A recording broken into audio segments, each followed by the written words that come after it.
en France.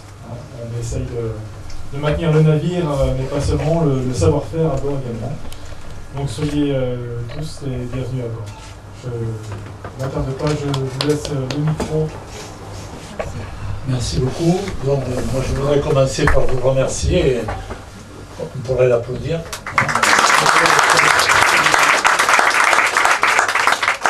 Parce que vous nous recevez et vraiment on est très touchés et très fiers de pouvoir organiser cette conversation sur le Belém. Monsieur le maire de Port-Vannes, puisqu'on est chez lui, et monsieur l'adjoint d'Argelès qui, pour la première fois, va assister aux converses. Donc rapidement, mais je pense que c'est Victoria qui va vous l'expliquer, on organise des converses tout simplement pour avoir des témoignages que plus tard pourront être utilisés et c'est filmé, c'est limité dans le temps pour que toutes les converses aient le même format. Et nous en sommes à la 5e, puisque tu les citeras, donc je ne veux pas faire ça à ta place. Donc ça fait partie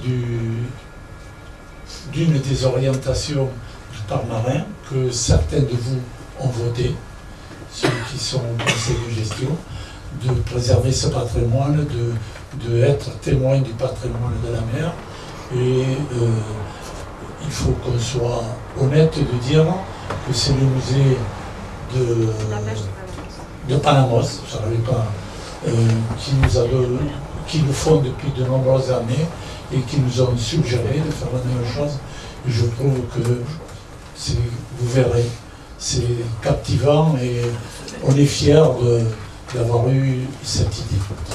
Moi je veux vous remercier d'être là et on a besoin de vous parce que le parc a lancé un questionnaire.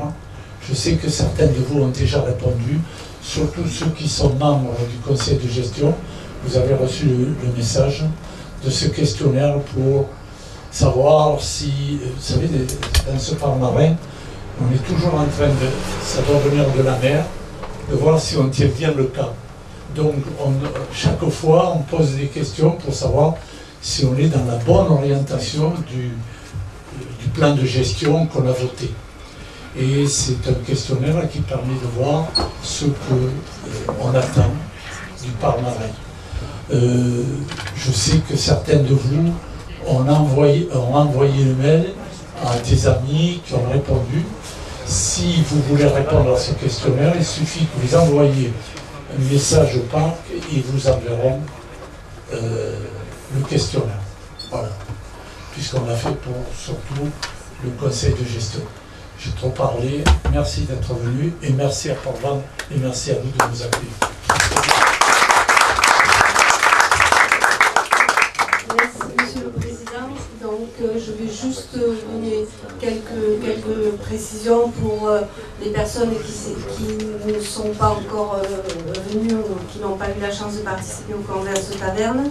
Donc ça a démarré en 2007, ça se fait dans le cadre d'un programme de collecte de la mémoire de la mer, donc du patrimoine immatériel de la mer.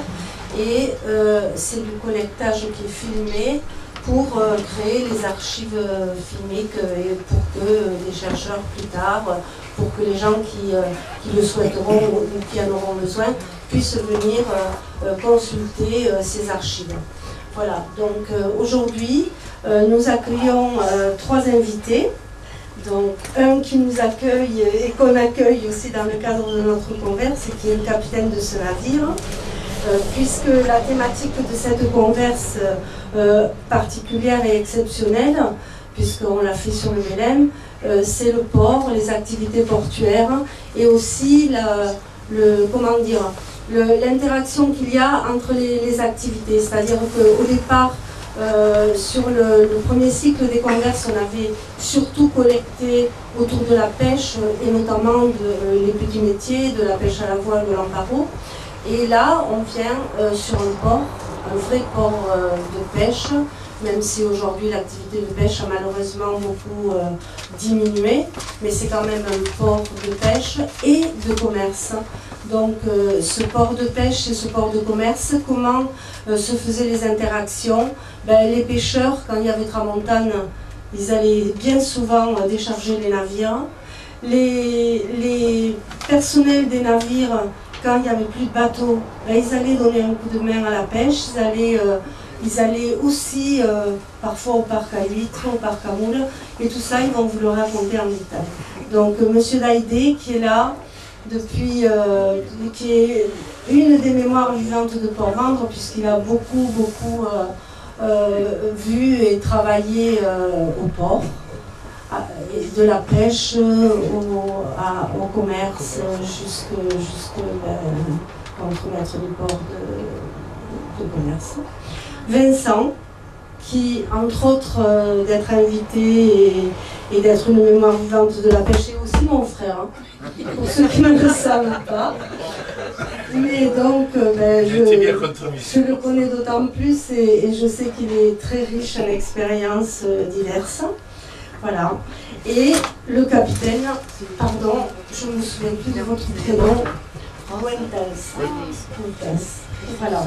Donc, je vais peut-être donner la parole à Robert Daïdé, qui est Léo, vous êtes à peu près du même âge. Et juste vous présenter. Donc, Robert, après Vincent, et après Monsieur le Capitaine. Bonjour, je m'appelle Robert Daïdé, je suis ancien marin pêcheur et de commerce, et j'ai eu la chance de travailler au port de Port-Vendre comme contremaître. Voilà, et là, enfin, j'ai eu la chance, c'est-à-dire, je vais vous expliquer, j'ai débuté en 59 à bord d'un Lamparo qui s'appelait la Sainte-Sara à Collioure.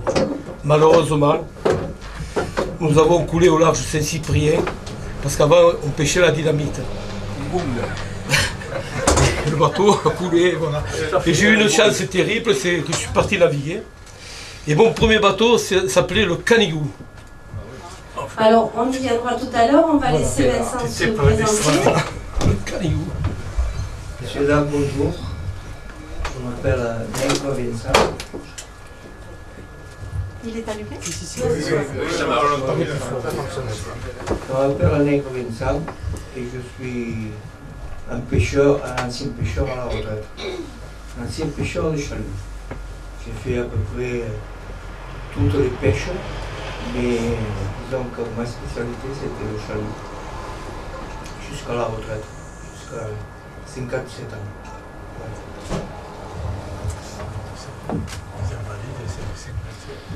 Fuentes Thirion, actuellement capitaine de ce navire. J'ai commencé assez tardivement, matelot pour commencer, un petit peu à la pêche, navire à passagers, océanographie et un petit peu de voile aussi. Quelques retours à l'école m'ont permis d'occuper ce poste aujourd'hui. Merci beaucoup. Donc, la pêche, pourquoi pas, on va démarrer par ça. Et Robert, vous allez nous raconter un petit peu vos débuts. À quel âge vous avez commencé? À 13 ans. À 13 ans, voilà. Et dites-moi un petit peu, c'était où? C'était sur quelle embarcation? Est-ce que c'était un chalut? Est-ce que c'était une barque? Non, à 13 ans, c'était une catalane de Collioure qui s'appelait la Sainte-Sara et malheureusement, on a eu un pépin. Après, peut-être. Après, voilà, on pêchait la sardine et l'anchois à Collioure. C'est vrai qu'il y avait beaucoup de poissons. Et c'est un truc que j'ai gardé parce que quand on sortait à la mer, on sortait avec le bateau, on sortait avec la catalane, on sortait jusqu'au fanal vert de Collioure au moteur. Une fois qu'on avait passé le canal, le phare vert, on mettait la voile. On avait pêché à des fonds de 20 mètres parce qu'il y avait des poissons de partout, hein, il fallait voir. Et je dormais chez M. Louis Goumez. Et j'allais chercher les pains et les croissants chez M. et Mme Molly, que ce sont des grands souvenirs que j'ai. Voilà. Vous n'avez pas pêché très longtemps? Non. Je pêchais un peu quand j'étais en congé, je venais pêcher, soit avec à Entoreille, au Lamparo avec M. Santoni, le Zoriona, tous ces bateaux. Moi j'étais connu à bord de l'Hirondelle. De l'Hirondelle, voilà. Alors, Vincent, la pêche, tu as commencé à quel âge? Moi j'ai commencé à l'âge de 13 ans, comme M. Daïdé, mais de l'autre côté des Pyrénées, à Yansa. exactement. Quand on est venu à Port-Vannes, j'avais 15 ans. Et donc j'ai continué au sur un petit bateau qui s'appelait le Gabriel Bertrand. Et c'était un bateau de 13 mètres. Et jusqu'à que j'ai fait mon service militaire, je suis embarqué là-dessus. Et au retour de mon service militaire, j'ai passé mon capacitaire et j'ai embarqué comme patron. J'ai pris comme patron et j'ai continué. Après, j'ai commandé divers navires avant d'acheter d'être patron armateur. J'étais monté en Bretagne, j'avais acheté le bateau Villebenet.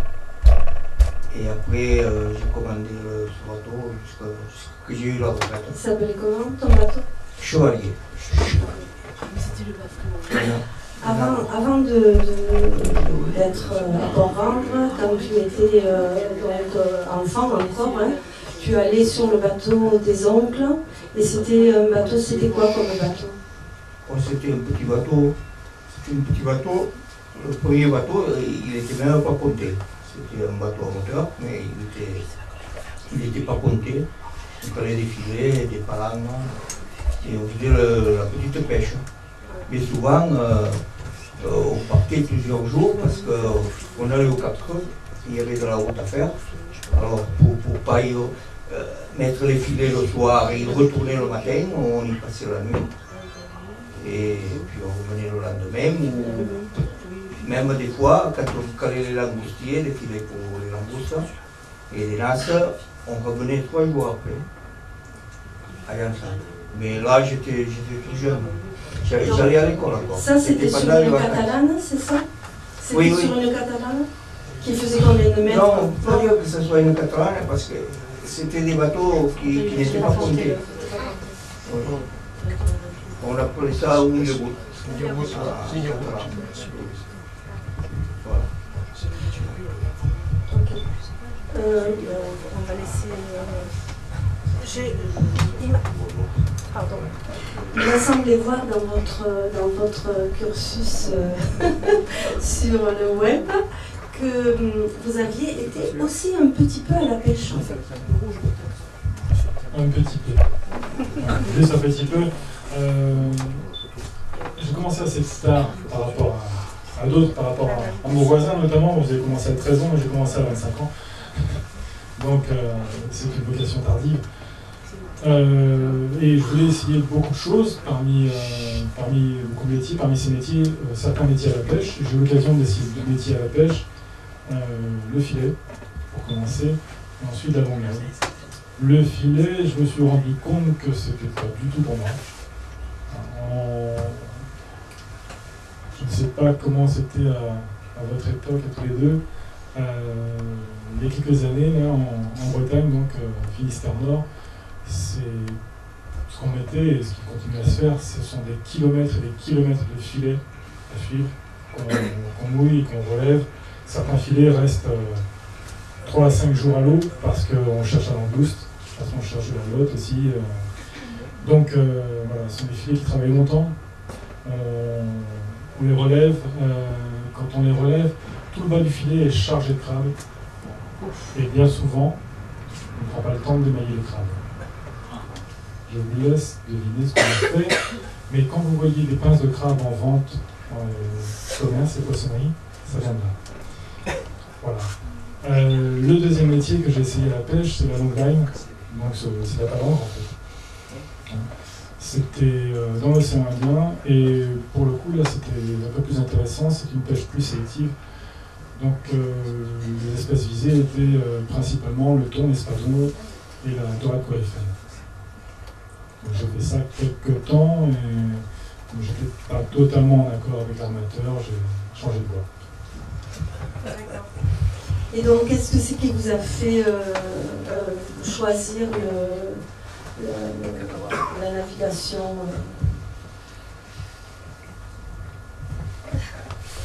Vous voulez dire la pêche ou autre chose? Non, autre chose, cette deuxième voie. L'opportunité, voilà. Je cherchais, une fois encore, toujours dans l'idée d'essayer plusieurs métiers. Voilà, c'était vraiment le but. Je savais que je voulais être sur l'eau, mais c'est pas tout. Être sur l'eau, chaque navire, si vous prenez la pêche, voilà, que ce soit le chalut, la palangre, le filet, le casier, ce sont des métiers différents. Voilà, on ne travaille pas de la même manière, c'est pareil le commerce. On ne fait pas la même chose sur un porte-conteneur et sur un cablier. Donc voilà, avec certains métiers qui m'intéressaient plus que d'autres, et le souhait d'essayer notamment l'océanographie. Merci. On va revenir à vous, Monsieur Daïdé. Ouais. Racontez-nous un petit peu, qu'est-ce que c'est qui vous a amené à la navigation? Est-ce que ça a été aussi de l'opportunité? Est-ce que c'est-à-dire que la mer, ça me plaisait. Et voilà, j'ai eu la chance de naviguer à la compagnie mixte. Et quand je suis parti à l'armée, quand je suis revenu de l'armée, malheureusement, il y avait l'indépendance en Algérie, il n'y avait plus de compagnies, je suis parti sur le pétrolier. Et les pétroliers, ça a été très dur, très dur. Avant de partir sur les pétroliers, vous avez fait plusieurs saisons pour la compagnie mixte. La compagnie mixte, j'ai navigué sur un bateau qui s'appelait les Zanasser, et après il y a un Liberty Ship de poche qui s'appelait le Sainte-Hélène. C'était des bateaux. C'était pas les bateaux de maintenant, parce que ces bateaux-là, ils avaient 4 faux ponts avec des galiotes, c'était des bateaux, c'était un travail assez lourd quand même. Et donc, justement, j'allais y venir. Oui. Ça consistait en quoi clairement ce travail? C'est-à-dire, si le docker commençait à 6h du matin à Marseille, et nous, on devait se lever à 3h du matin pour ouvrir les panneaux de cap, parce qu'il fallait, c'était des galiotes, c'était des bâches, il fallait voir mater les mâts, tout ça, c'était du travail. C'était un travail qui me plaisait. Et j'ai eu la chance que quand j'étais au pétrolier, enfin, je vais vous dire une chose, c'est-à-dire que avant de partir à l'armée, j'ai eu une chance de travailler pour la princesse Grâce de Monaco. Grâce Kelly. Vous vous rendez compte? Elle m'a touché la main et je ne voulais plus me laver la main. Je vous assure, hein, je ne voulais plus me laver la main. Elle était tellement sympathique. Et c'était un bateau qui s'appelait le Patricia 4 et qui faisait 35 mètres. Donc ce bateau, elle le prêtait à des amis, donc c'était M. Léon Boyaval, président, directeur général des usines Citroën. Regardez si je me rappelle, c'était en 65 avant de partir à l'armée. Vous voyez, c'était un grand souvenir. Voilà. Et donc cette navigation, ces bateaux, ils transportaient quoi? C'était des bateaux de marchandises, de passagers? Non. Le Liberty Ship, on faisait beaucoup de wagons sur la Tunisie et des trains. Voilà. C'était quoi comme marchandises? Après du divers. Ça pouvait être de tout. Si vous voulez, je vous cite le cas, vous voyez au champ, tous les divers, des trucs comme ça, des conserves, de tout, voilà. D'accord. Vous m'aviez parlé aussi de moutonnier. Mais le Gidel dira, c'est un moutonnier. Lazarou, c'est un moutonnier. Lazomour, c'est un moutonnier. Précisez ce que c'est un moutonnier. C'est des bateaux qui transportaient des moutons. Hein, voilà. Des moutons, et ça pouvait porter des moutons, des vaches, des taureaux, de tout. Voilà. C'était baptisé moutonnier. Ça faisait cargo et pas covo. Il y avait 16 ou 17 passagers, pas plus. Voilà. Et c'était des bateaux, vous savez, c'était pas des bateaux de maintenant. Et donc, après votre service militaire? J'ai embarqué sur les pétroliers. Oui, parce qu'il n'y avait plus trop de travail au port? Le port n'était pas encore... Je vais vous expliquer si vous voulez. C'est après. Bon, c'est-à-dire que quand j'étais sur le pétrolier, on avait fait escale à côté de Sète, là, je ne me rappelle pas la ville. Balaruc. Non, port pétrolier. Pour la nouvelle. Non plus. Frontignan, voilà, Frontignan. Et on était au pipe, on débarquait du gasoil, il est arrivé deux personnes. Deux personnes dont mon voisin, Jean-Claude Fajal, et M. Élie Vignal de Port-la-Nouvelle. Alors, je peux parler, Bien sûr, vous êtes là alors, pour le ça. gars, il vient, il commence à mesurer les temps, vous savez comment ça se passe. Et il y en a un qui vient me voir, il me dit, oh petit, tu n'as pas du pastis? Ouais, j'ai un carton de pastis, si vous voulez, on avait droit à l'exportation. Hein. Alors j'ai vendu un carton de pastis. Et on commençait à parler, et il me dit comme ça, mais d'où tu es toi? Je suis de Port-Vannes, moi. Il me dit, il était justement en train de monter une société à Port-Vendre. Je dis, ça m'intéresserait de venir travailler chez vous. Il me dit, pas pour le moment, on va voir. Il me dit, donne-moi tes coordonnées. Et la seule personne qui avait le téléphone à Port-Vendre, c'était Madame Nou, le restaurant La Castellane, qui avait le téléphone. Alors je lui ai donné le numéro de téléphone. Et 2 ou 3 ans après, ça s'est passé comme ça. Et il m'a téléphoné, il me dit, oh petit, si tu veux venir travailler, on t'embauche. Et quand j'étais en congé, je suis allé essayer, elle a fait oui, tout ça. Elle me dit, oh, toi tu es bon, on va te garder. Et voilà, je suis parti. Et je veux dire que c'était le capitaine d'armement, c'était M. Villarem. Je crois qu'il est enterré à Bagnous, si je ne me trompe pas. C'était le capitaine d'armement de la compagnie de pétrolier. Il m'a dit, petit, si tu peux quitter la navigation, fais-le, parce que la navigation, ça va très mal. Et il ne s'était pas trompé, voilà. Et j'ai eu la chance de travailler au port. Voilà. On va passer la parole à Vincent. On va revenir un tout petit peu sur la pêche avant de basculer sur la double activité. Et j'aimerais que tu racontes, parce que c'est quand même pas rien, je trouve, en quoi consistait la semaine de pêche d'un pêcheur. Combien de jours vous travaillez par semaine au tout début? Au tout début, c'était 7 jours sur 7, il me semble que tu m'as dit. Oui, on arrêtait le dimanche. Mais si par exemple on n'était pas sorti dans la semaine à cause du temps, hein, et le dimanche il y avait la calmie, on sortait le dimanche, il n'y avait aucun problème à cette époque-là.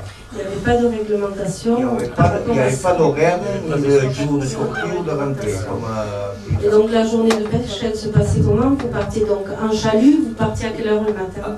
Il n'y avait pas d'heure, mais bon, à cette époque-là, on partait dans la nuit, minuit ou 6 heures du matin, peu importe. À l'époque, on naviguait sur des petits bateaux. Là, je parle de l'époque où j'ai commencé, sur ce bateau de 13 mètres, c'est le temps qui commandait. S'il avait fait mauvais temps dans la journée et le soir pour le temps calmer, on partait après souper, on partait le soir. Et on travaillait toute la nuit, on rentrait le lendemain soir. Voilà. C'était comme ça. Il n'y avait pas d'heure. Tu m'as parlé aussi des négociations assez houleuses avec d'autres pêcheurs, enfin entre la prud'homie et certains pêcheurs, pour obtenir le samedi de congé. Oui, c'est vrai, parce que à cette époque-là, il faut savoir qu'on travaillait, si le temps le permettait, on travaillait toute la semaine, mais s'il fallait changer les filets, les câbles, les mixtes, les ailes du filet, enfin n'importe quoi, tout l'entretien se faisait le dimanche, à ce moment-là. Alors, à cette époque-là, moi j'étais jeune et on était nombreux. C'était pas comme maintenant, des bateaux, il y en avait au moins, des chaluts, il y en avait une vingtaine. Et bien, on s'est réunis, on a dit il faut faire quelque chose.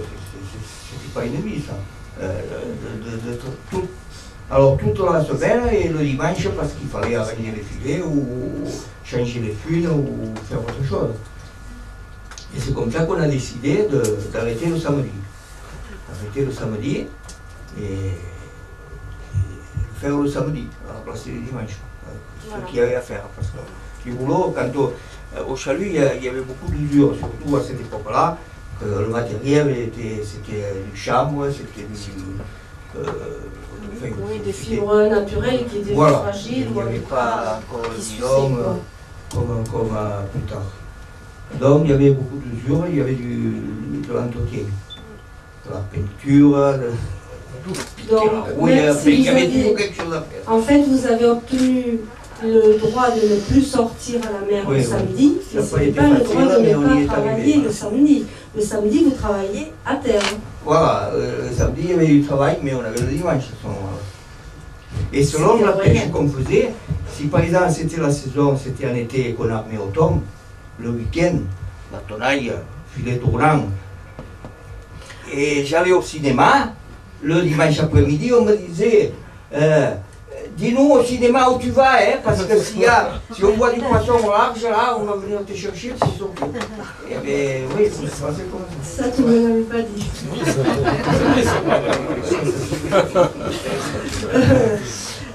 Alors justement, par rapport à ces différents types de pêche, Aujourd'hui, ça ne se passe plus comme ça, mais quand tu as démarré et pendant quelques années, tu m'as expliqué qu'un même bateau pouvait sortir aussi bien pour le poisson bleu que pour le chalut. Raconte-nous ça. Oui, et je pense que ça a été... ils ont fait des lois là, quand il y a eu les rapatriés d'Algérie qui sont arrivés, avec beaucoup de bateaux qui étaient armés au lamparo. Parce qu'à l'époque, souvent, enfin à l'époque, c'était pas vieux, mais en été, quand les beaux jours arrivaient, les bateaux qui étaient armés au chalut pendant l'hiver, souvent après ils armaient au lamparo pendant l'hiver.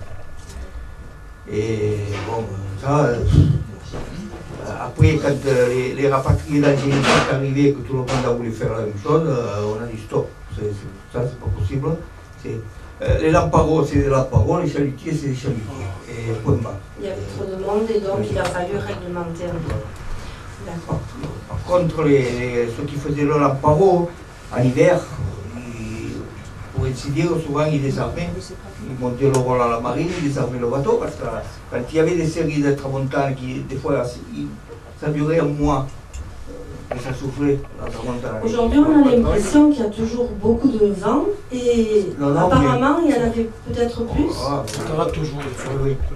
Ça rate toujours des fois. La tramontane, il y avait des périodes où ça soufflait pendant des jours, on n'en voyait pas la fin. Alors tu fais bien la transition, parce que quand il faisait tramontane, qu'est-ce qu'ils faisaient les pêcheurs? Enfin, en tout cas, certains. Les chalutiers, en principe, bon, à moins que s'il y avait 130 à l'heure, on ne sortait pas. Mais en général, on sortait. Même des petits bateaux, à la tramontane, jusqu'à 90 km à l'heure, souvent, on n'avait pas bien au large, hein, mais bon, on sortait. Là, on faisait deux traits vers le nord et vers le port. Là, en fait, c'est pas ça que je voulais te faire dire. Si, c'est quand il faisait trop mauvais, oui. Vous alliez quand même travailler au bateau, au docker. Ah oui, d'accord, oui. Il me semblait que tu m'avais dit ça. S'il y avait trop de mauvais temps qu'on ne sortait pas la mer, oui, il y avait du travail au port. Au port. Oui, au port. Oui, c'est la partie docker. Ok, oui. Il y avait un manutentionnaire, monsieur Leblanc, quoi qu'il s'appelait, qui nous connaissait. Et, enfin, moi j'étais jeune et j'étais célibataire, j'habitais chez mes parents, et souvent, j'étais embarqué avec mon père, on allait à la mer ensemble, et souvent il venait nous chercher. Quand il voyait qu'on n'était pas sortis, il voyait le bateau à quai, il venait nous chercher. Oui. Il disait, si vous voulez venir, il y a du travail. Oui. Et c'était bien à cette époque parce que en hiver, souvent le dimanche, les jours fériés, la nuit, tout ça, c'était payé double. Et quand il faisait mauvais temps, ça. Ils mettaient du beurre dans les éclats. Ça allait bien. Ça existait encore depuis. Et peut-être, monsieur le capitaine, est-ce que vous voulez préciser un petit peu? Vous avez travaillé aussi, peut-être pas longtemps, mais sur un bateau de commerce.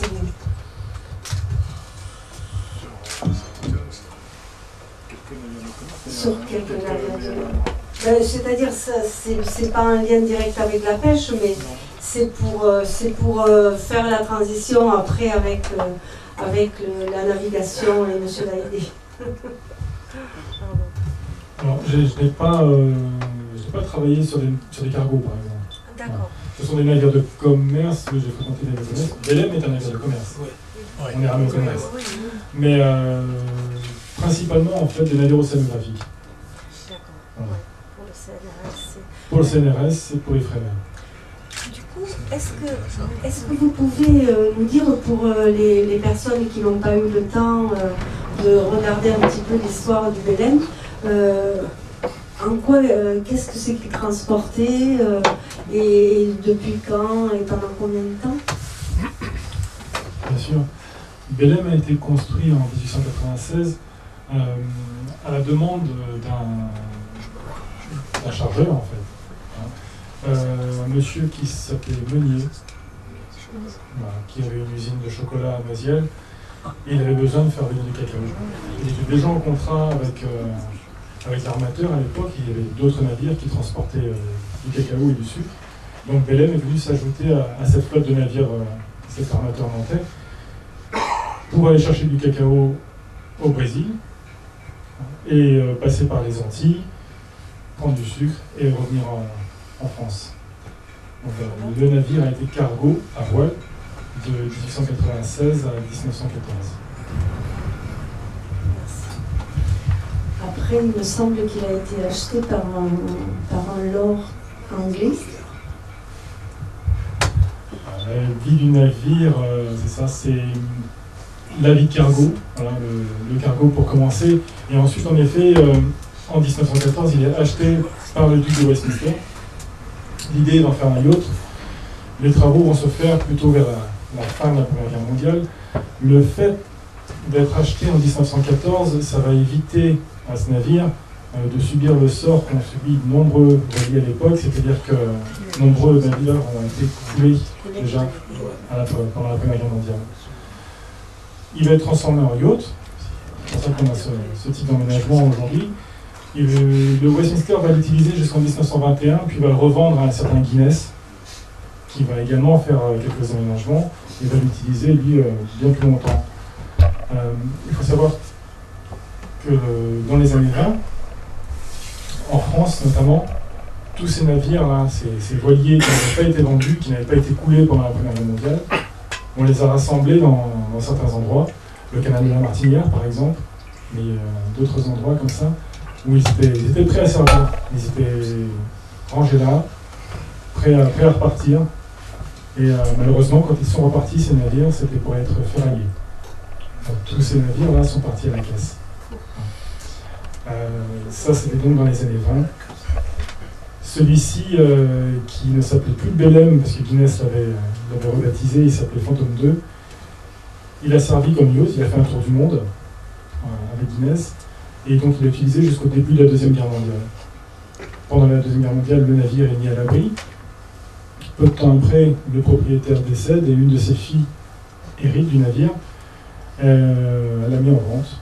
Et en 1951, elle l'a vendu donc à un Italien, Giorgio Cini, Vittorio Cini, qui a renommé le navire Giorgio Cini, donc en hommage à son fils.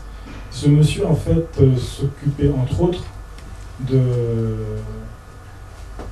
par le biais d'une fondation, de jeunes orphelins après la Deuxième Guerre mondiale en Italie, pour leur donner une formation donc sur une île, l'île de San Giorgio qui est devant Venise. Et ils ne voyaient pas l'intérêt de donner une formation maritime, notamment, et qu'il y ait des formations maritimes en Italie sans un navire-école. Donc ce navire a été transformé pour devenir navire école en Italie, et il a servi donc pour ces jeunes marins en devenir, dont lui s'occupait, sa fondation s'occupait, mais également les élèves de la marine marchande italienne. Et ça donc jusque dans les années 70. Le navire a été mis un petit peu de côté, il a été récupéré par les carabiniers italiens qui ont voulu le remettre en service. Il n'avait pas de budget. Le chantier qui s'est occupé du navire récupère le navire, il le met en vente. Et c'est à ce moment-là, en fait, que quelques Français se sont dit l'occasion est là de ramener un navire en France, un de ces voiliers qui reste, puisqu'il n'en restait que très très peu. Il restait une grande coque, notamment au Chili, qui servait de stockage de charbon, qui est parti, qui a largué ses amarres et qui est parti s'échouer. Et donc, Belém est revenu en France en 79, comme ça. Merci. Robert, Oui. tu vas pouvoir nous parler du retour à Port-Vendre, peut-être avec la création du comptoir languedocien de transit. Ouais, mais je voudrais dire un truc avant. Parce qu'avant, quand on naviguait, c'était 8 mois de bord qu'on faisait. 8 mois de bord sans venir à la maison. On était mousse, novice, matelot léger et matelot. Voilà. Bon, je passe pour maintenant. Bon, mais j'ai eu la chance je pense que quand même il faut donner un grand hommage à M. Henri Masque et M. Jean-Claude Delfour, qui ont relancé le port de Port-Vendres quand même. Parce que, après l'indépendance d'Algérie, le port, je pense qu'il avait été déclassé. Parce que Port-Vendres, quand même, pendant la guerre, pendant l'Algérie, c'était le deuxième port de Méditerranée. Il y avait 2 courriers par semaine, un courrier du Maroc tous les 15 jours, sans compter les carreaux qu'il y avait. Il fallait voir ce qui se passait. Enfin, moi j'étais jeune, mais c'était les années 50, tout ça. Et moi j'ai connu Port-Vendres, il y avait 63 balancelles, des voiliers, comme le Miguel, qui débarquaient les oranges. Et à ce quai ici, c'était les oranges en vrac, parce que c'était un wagon. Et de l'autre côté, c'était les oranges en caisse. Voilà. Et quand il y avait le courrier d'Algérie qui arrivait, il fallait dégager tous les voiliers pour se mettre à... Alors il y avait des voiliers au vieux port, au mouillage, il y avait des voiliers qui étaient amarrés à 4 pas en couple. Et voilà. Bon, c'est-à-dire que le CLTM m'a donné à manger pendant 37 ans quand même, ça je ne peux pas l'oublier. Vous êtes rentré Comme chauffeur. Et après, au bout de 2 ans, je suis rentré comme contremaître. Voilà. Et c'était un travail qui était très dur, parce que vous savez, des fois on avait 6 bateaux dans le port, c'est 6 clients. Et il fallait faire travailler les 6 bateaux. Alors on mettait une équipe par-ci, une équipe par-là, vous voyez, c'était beaucoup de vrac. Alors on avait 4 € par semaine du Maroc, qui montait presque 1500, 1800 palettes d'orange, clémentine et un peu de tout, de tomates. Tellement qu'on n'avait pas de place dans les magasins, on était obligé de laisser la marchandise dehors. On allait chercher des bâches chez Bassère à Perpignan pour bâcher la marchandise le soir. Et surtout, on laissait dehors l'orange et la clémentine. Malgré tous les hangars qui étaient là sur le... Parce qu'il y en avait quand même tout le parking là. Cet hangar, moi j'ai rentré cet hangar 8000 tonnes de farine. Le plus gros chargement qu'on a fait, ça a été un bateau qui s'appelait le Protos, où on y avait chargé 15 000 tonnes de farine. Et pour décharger toute cette marchandise, ce que j'ai pas encore demandé, c'est combien de personnel d'hommes et de femmes d'ailleurs, parce qu'il y a c'est-à-dire quand c'était du vrac, il y avait 12 caliers, 2 hommes de chaîne, 2 hommes de treuil. Les caliers, c'était les gens qui travaillaient en cale. Il y avait 2 hommes de mât de charge, un calier qui faisait toute la journée comme ça, et 4 hommes en bas. Alors ça faisait 12, 13, 14, 15, 16, 17, 18, 19, 20 bonhommes par cale. Parce que des fois, quand on avait attrapé du retard, des fois on travaillait tard le soir ou le matin de bonne heure pour essayer de l'activer. Parce que des fois le client disait oh, comment mon bateau n'est pas parti, alors il fallait s'activer. Parce que travailler la nuit des fois. Travailler la nuit des fois. Oui. Et la nuit, on travaillait souvent la nuit, oui. Et le plus dangereux qu'on faisait, ça a été le nitrate. On travaillait beaucoup avec les wagons. Beaucoup avec les wagons. Le nitrate, dans le magasin de la presqu'île, on avait stocké 8000 tonnes de nitrate. Les wagons, ils arrivaient jusqu'où? Comment? Les wagons, ils arrivaient jusqu'où? Jusque-là. Tout le long, Là, j'ai chargé le Lucien Delmas, 8000 tonnes de farine, tout en wagon. Même quand on s'est aperçu. Il y avait les rails qui restent encore sur le quai. Oui. Mais les rails, vous ne les enlèverez jamais parce que en principe, c'est pour l'armée en cas de conflit, je pense, Michel. Non, les rails. Les rails, quand on a refait le dernier hangar, la SNCF nous avait demandé de les enlever et on a refusé parce qu'on a dit qu'on ne désespérait pas qu'un jour, à nouveau, les trains reviendraient. Donc je me souviens du prix parce que c'était moi qui portais le projet. Ça a coûté 340 000 € pour faire la ligne de telle sorte que si du jour au lendemain on décide, on puisse accueillir les trains.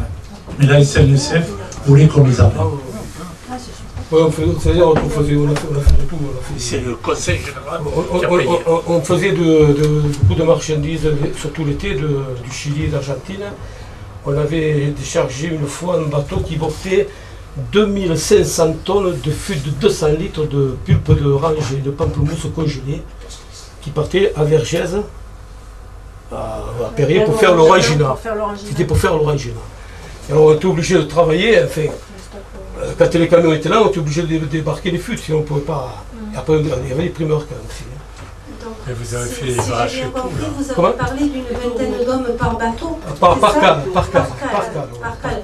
Donc quand il y avait 6 bateaux, ben, Oui, 6 bateaux, c'est-à-dire qu'on faisait beaucoup de vrac, on faisait des bateaux de Chypre, de 1500 tonnes de carton tout en vrac. C'était tout mélangé le cadre, il fallait trier par calibre. Il fallait voir, il y avait un monde de fou qui travaillait, les gens gagnaient de l'argent. le maximum de personnes qu'il a pu y avoir en même temps sur les quais, c'était de l'ordre Je de... pense qu'il faut compter dans les 400-500 personnes. Quand même. Quand il y avait plusieurs bateaux. Hein. Oui, oui, bien sûr. Parce que quand ils arrivaient des primeurs du Maroc, la vente des primeurs du Maroc se faisait ici à Port-Vendres. Et après, quand il y a eu la palette, ils ont fait la vente à Perpignan, à Saint-Charles. Voilà. Vous m'avez parlé aussi, mais vous ne l'avez peut-être pas connu, du transport de la dynamite. Oui, moi on avait chargé la dynamite aussi, sur un bateau qui s'appelait le Zougro. Vous pouvez nous expliquer juste... C'était le transporteur Vidalt, je ne sais pas si vous l'avez connu, Vidalt, qui faisait, c'est-à-dire que le camion il chargeait la dynamite. C'était des bâtons, hein, il n'y avait que des bâtons, hein, ça ne risquait rien du tout. Il chargeait le camion et il y avait la police qui l'amenait jusqu'au bateau. Ça s'appelait le Zougro. C'est-à-dire qu'un jour, quand il a ouvert le camion, comme ça, tous les cartons sont tombés, tout le monde croyait que ça allait sauter. Jamais de la vie, jamais de la vie. Et voilà. Et après, il y avait un bateau qui s'appelait l'Al Mansour, quand même, qui avait 1100 passagers, quand même, des militaires. Hein. Et à la cale d'un combat, il y avait une soute où il chargeait 200 ou 300 tonnes de dynamite. Hein. Ah, ouais. C'est-à-dire qu'il y avait des passagers en haut, et la dynamite en bas. Maintenant, tout le monde irait en prison. Hein. Mais quand même, vous m'avez dit qu'il y avait une sécurité au cas où... C'était un compartiment qui pouvait se noyer. Voilà. Mais je vais vous dire une chose, c'est vrai quand on est jeune, quand on a envoyé des coups de pied au cul, j'en ai reçu, vous savez. Je vais vous dire une chose, hein. Quand je suis parti à l'armée, ça m'a fait du bien, parce qu'après ils m'ont donné plus de coups de pied au cul. Voilà. Voilà. Ça c'est dit. C'est la vérité, hein. C'est la vérité. Hein. Quand vous avez expliqué que parfois les dockers Oui.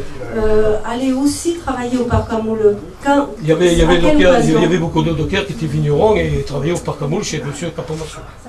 Capomassio. Mais c'était régulier, c'était... Quand il n'y avait pas de bateau, ils allaient là-bas. Voilà, d'accord. D'accord, c'est-à-dire qu'ils étaient embauchés... Dans les vignes, les vignerons. Voilà, donc ils allaient... selon le travail du port... Vous savez, je vais vous dire une chose, moi j'ai fait, quand j'ai été contremaître, M. Delfaux m'avait donné les grands pouvoirs. Et croyez-moi que j'ai pris des responsabilités, vous ne pouvez pas vous imaginer les trucs, parce que M. Delfaux ne devait pas dormir souvent la nuit. Hein. Alors il me faisait confiance, je lui disais, M. Delfaux, je lui disais à mon PDG, M. Delfaux, vous m'emmerdez, montez au bureau, venez plus me casser les... J'ai resté au bureau et laissez-moi faire. Après il descend de moi, après j'ai dit, comment ça s'est passé au verre? Le bateau est au Cap Creux, il est parti. Hein. Ah bon, ça va. Voilà, c'était des trucs... Il fallait régler. Voilà. Il y avait des trucs, c'était très difficile, hein. C'était très difficile. Hein. Surtout quand on chargeait les bateaux de farine, on avait par exemple, c'était pour l'Égypte, on avait 3 Égyptiens qui étaient là pour surveiller le chargement. Hein. Le monde de sac déchiré refusait. Si vous voyez le rat, il arrêtait le chargement du navire. Hein. Ah oui. Après, on avait les Algériens qui venaient contrôler, parce qu'on faisait l'Algérie, pour la Tunisie. Et même, on avait fait des bateaux de farine pour l'Angola. Malheureusement, qui ne sont jamais arrivés à destination, ils ne savaient pas où sont passés ces bateaux. Voilà. On va redonner la parole à Vincent. Il y en a des choses à dire, hein, je voulais. Vincent, il m'a parlé de la pêche et que quand on pouvait travailler le dimanche au docker, c'était bien. Et quand il faisait beau le lendemain, comment ça se passait? Vous vous reposiez ou pas? Ah non. On se reposait quand il faisait mauvais temps. Voilà.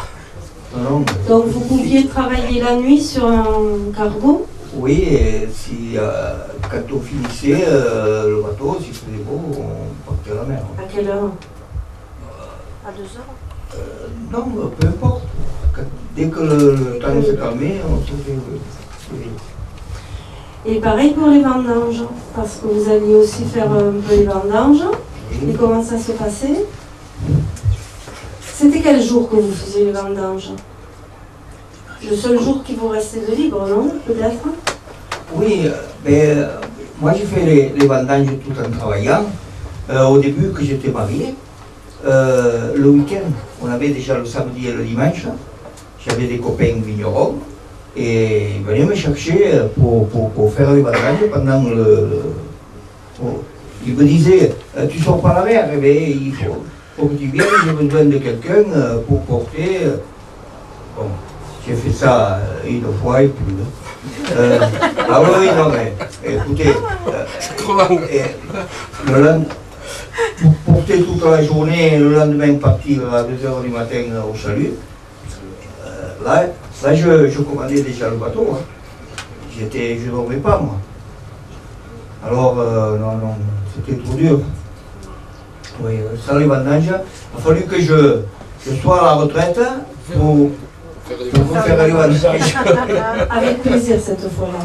Oui, la Foucagne, mais toujours chez la même personne. Il m'a dit, maintenant que tu es à la retraite, il n'y a plus d'excuses. Je repasse la parole, monsieur le capitaine. Et est-ce que vous pouvez nous dire, un petit peu nous expliquer le rôle aujourd'hui qu'a le BNM, quelles sont ses missions, voilà, et depuis combien de temps vous le dirigez? BNM, c'est un navire, c'est à la fois un musée et à la fois un navire qui navigue. Et l'idée, c'est ça, c'est-à-dire que le navire a été confié, il a été acheté par les caisses d'épargne en 1979, et cette banque-là a créé la fondation BLM et a fait don du navire à la fondation. La fondation a une mission, c'est de maintenir le navire en bon état de navigabilité, mais ce navire a été restauré à l'époque, il est revenu dans mauvais état. Il a fallu donc réapprendre la navigation à bord et maintenir ça. L'idée, c'est ça. Maintenir le navire, maintenir le savoir-faire pour l'entretien et la conduite du navire. Donc, par le biais de ces navigations qui sont proposées en fait à la vente, à chaque fois qu'on publie le programme, on permet à des personnes de venir à bord, c'est ouvert à tous, et on fait marcher le navire. Donc, on maintient en fait ce navire, les savoir-faire. Il y a beaucoup de choses à faire à bord de ce navire. Hein. Il y a ce qu'on voit, ce qu'on connaît, ce que vous avez fait, ce qu'on a tous fait, piquer la rouille, faire de la peinture. Ouais. Et puis il y a des choses parfois un peu plus, un peu plus spécifiques. Des fissures, tout. Voilà, des épissures, même si on en fait moins maintenant, et certains amarrages au niveau du gréement notamment. Donc voilà, c'est maintenir le navire, maintenir le savoir-faire et faire partager, faire découvrir, aussi bien par des visites que par les navigations. Merci. Donc il peut y avoir aussi des stages où c'est juste des navigations et sous forme d'apprentissage en quelque sorte. Ce sont les navigations dont je parle, ces navigations sont des stages en fait. C'est la découverte. Hein, on découvre le navire, c'est un gréement un peu particulier, donc c'est la découverte de ce type de gréement aussi. Merci. Alors, je voulais, enfin, du moins, clôturer la converse avec des anecdotes, avec quelques éléments, des petits témoignages de bonheur ou de difficultés que vous avez eues le long de cette vie pleine de belles histoires quand même. Mais Robert en a déjà cité quelques-unes, c'est dommage.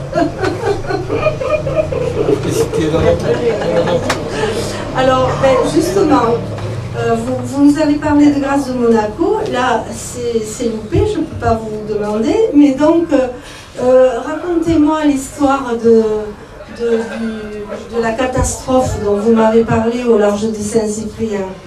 C'est-à-dire que pêcher la dynamite et les lamparaux, hein. La dynamite n'était pas trop importante quand même. Hein. Il a mis le caillou, il a mis le caillou, il a jeté ça, parce qu'il nous a appelé à 3 h du matin. Pourquoi il utilisait la dynamite? Pour faire monter le poisson. Malgré les feux, alors qu'il avait un lampadaire quand même. Oui, mais ça ne mangeait pas ou passait vite. Et alors, il nous appelle à 3 h du matin, et pas de botte, hein, pieds nus, hein, et le treuil était à la main. Hein. Je vous dis rien. Hein. Mais c'est de bons souvenirs, c'est des trucs qui sont restés. Il dit, allez petit, tout le monde, on va caler. Vous aviez quel âge là? 13 ans, j'étais au début, c'était mon premier embarquement.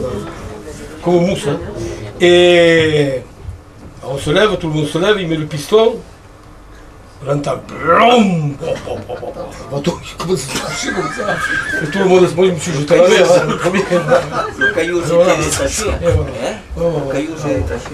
Et je me rappellerai, c'était. Comment vous avez fait? C'était en pleine nuit ça? Ah, c'était à 3 h du matin. C'était en plein été. Hein. Il y avait le bateau avec le petit canot. On est monté sur le petit canot. Et c'est le bateau. Ouais, jusqu'au petit canot. Et ces deux bateaux, le bateau n'a pas coulé complètement, il est resté le haut du bateau là, comment ça s'appelle le haut du bateau là? Voilà. Et ils ont mis deux cordes, et le port de Saint-Cyprien Canet, tout ça n'existait pas encore. Hein. Ça n'existait pas. Hein. Et voilà, nous avons remorqué. Et là j'ai eu la chance d'écrire à la compagnie mixte et j'ai embarqué sur le bateau qui s'appelait le Canigou. C'est pour ça qu'on me dit, tu as fait 8 mois au Canigou, oui à la montagne, non, sur un bateau, alors il a fallu que je... C'était un joli bateau, c'était un joli petit carreau. Alors j'ai revenu au commandant, là. Il fallait piquer la rouille. On avait un bosco sur le pétrolier, ça s'appelait Philippe, c'était un Corse. Alors moi j'ai piqué la rouille, il me dit, oh petit, ne pique pas trop parce que tu vas crever le bateau.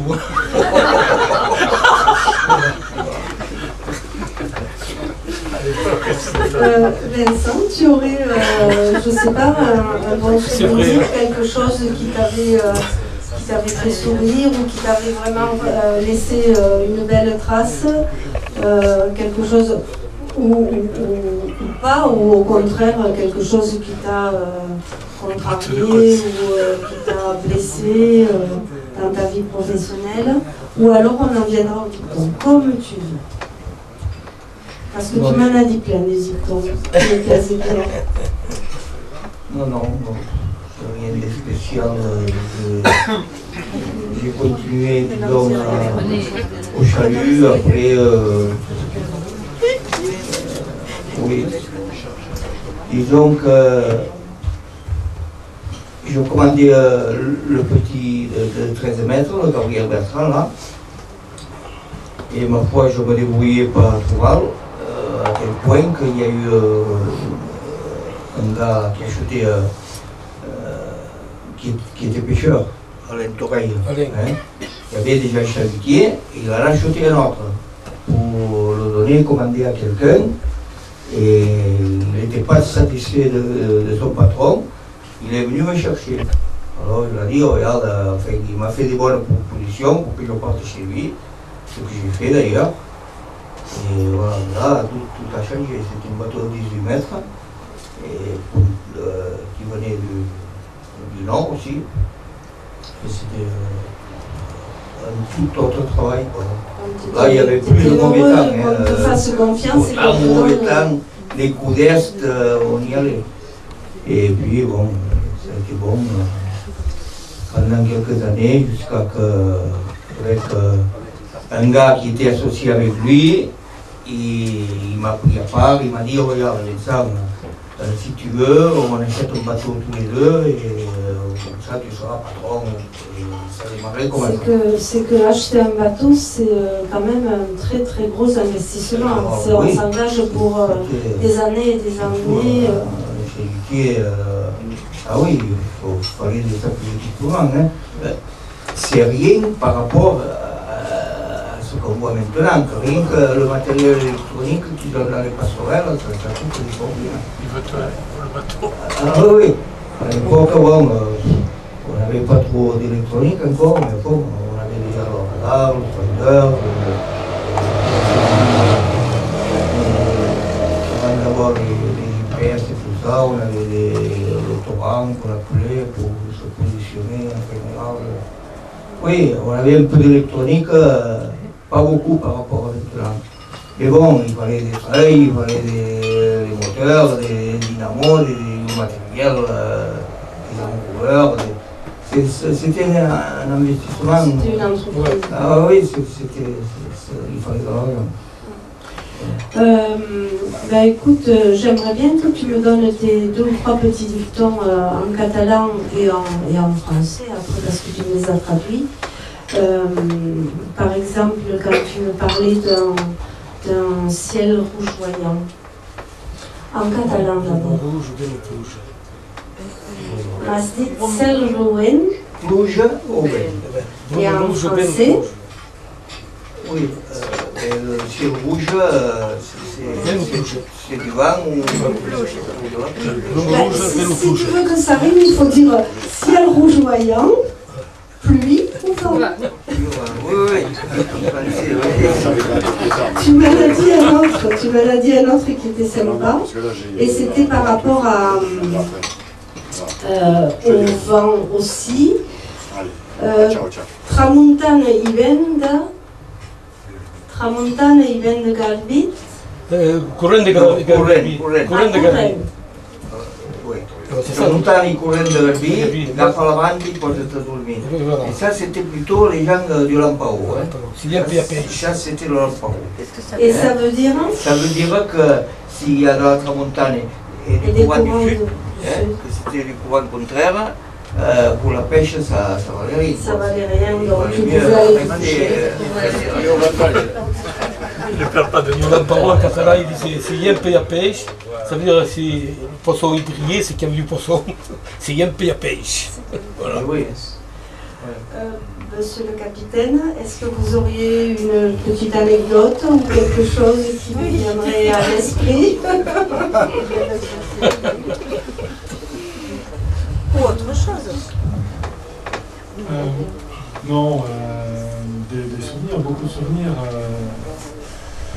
On m'a posé une question il n'y a pas longtemps, à moi de mon meilleur souvenir. Et j'avais beaucoup de mal. Enfin, c'était tellement évident, et de l'autre côté j'avais beaucoup de mal. Mon meilleur souvenir, je n'en parle pas. Hein, simplement. Mais il y a une raison pour ça.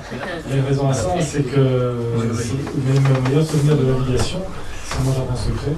Hein, c'est une rencontre au détour d'une coursive et ça a changé ma vie. Mais en revanche, quelque chose d'autre dont je parle volontiers, c'est quelque chose dont chaque marin se rend compte. Et j'ai vraiment pris la dimension de cela il y a quelques 2 ans, 3 ans. C'est ce qui se passe dans un équipage, dans un moment où chacun doit mettre le meilleur de soi. Voilà. Et là, en l'occurrence, c'était un hélitreuillage, ici, à bord de Belém. Imaginez bien qu'un hélitreuillage sur un navire où on a 3 poteaux qui dépassent, comme ça, c'est pas ce qu'il y a de plus évident. Et là, j'ai vu chacun prendre sa place sans qu'on aille le chercher, chacun venir, chacun donner vraiment ce qu'il savait et attendre, voilà, soit attendre patiemment, il était présent, chacun était là, faire, agir dans ce qu'il pouvait, sans l'instant, sans gêner, et être présent si on avait besoin pour quelque chose de précis, et vraiment une cohésion en fait dans l'équipage. Et quand on a la chance de commander un navire comme celui-ci, et de se rendre compte qu'on peut compter à 100% sur un équipage, ça fait quelque chose.